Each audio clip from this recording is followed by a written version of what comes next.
लातूरच्या आडत बाजारामध्ये शेतीमालाची आवक जी आहे ती घटल्याचं चित्र आपल्याला पाहायला मिळतं आहे। लातूरच्या आडत बाजारामध्ये शुकशुकाट पाहायला मिळतो आहे। शेतकरी जो आहे तो आता पेरणीच्या कामाला लागलेला आहे, शेतीच्या मशागतीच्या कामाला लागलेला आहे। त्यामुळे आडत बाजारामध्ये शेतकरी शेतमाल घेऊन येताना पाहायला मिळत नाही आहे। विशेषतः जर आपण लक्षात घेतलं तर गेल्या वर्षभरामध्ये सोयाबीनचा भाव जो आहे तो 4000 आणि 4500च्या आत राहिलेला आहे आणि त्यामुळे देखील यावर्षी सोयाबीनची जी पेरणी आहे ती घटेल अशा प्रकारचं चित्र पाहायला मिळतं आहे। सोयाबीनच्या भावामध्ये गेल्या वर्षभरामध्ये 4000 पेक्षा जास्त भाव जो आहे तो शेतकऱ्यांना मिळालेला नाही, त्यामुळे शेतकरी कुठेतरी सोयाबीनला घेऊन हवालदिल असल्याचं पाहायला मिळतं। आजचा जर आपण भाव लक्षात घेतला तर सोयाबीन 4160 रुपयानं लातूरच्या आडत बाजारामध्ये विकल्या जात आहे। चिंचेला भाव बऱ्यापैकी मिळतोय, 10,000 रुपये प्रति क्विंटल सोयाबीन चिंच जी आहे ती विकल्या जाते। 3800 वर ही चिंच होती ती आता थेट 10,000 वर आलेली आहे। तर तीळ जो आहे तो 9500 रुपयांनी आता विकला जातो आहे आणि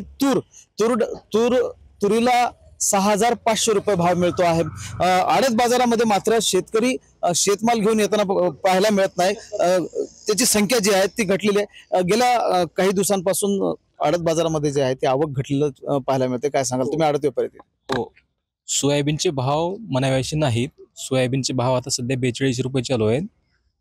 सोयाबीन गत वर्षीला ह्या वर्षी भाव कमी आहेत सोयाबीनचे। शेतकऱ्याला ह्या भावामध्ये काय शिल्लक राहिलं, काही शिल्लक राहणे गेलं। आणि सोयाबीनचा पेरा घटेल वाटतंय? पेरा तर घटेलच ना। तुरीचे भाव कमी झाले, चण्याचे भाव कमी झालेत, शेतकऱ्याला काही परवडत नाही, त्याच्यामुळे ते घटणार झालं प्रत्येक गोष्टीला असं आहे। म्हणजे 4000 रुपयांमध्ये शेतकऱ्यांना सोयाबीन लागवड करणं परवडणार नाही, त्यामुळं शेतकरी गेल्या 1 वर्षापासून वाट पाहत होते की सोयाबीनचे जे भाव आहेत ते वाढतील आणि शेतकऱ्याच्या पदरात 4 पैसे पडतील। मात्र असं काही चित्र गेल्या वर्षभरामध्ये पाहायला मिळालं नाही, त्यामुळे यावेळी पेरणी करताना शेतकरी कुठेतरी सोयाबीन पासून दूर जाताना पाहायला मिळेल अशा प्रकारचा आशावाद जो आहे तो इथले आडत व्यापारी करतायत। महेंद्र जोंधळे, टीव्ही 9 मराठी, लातूर।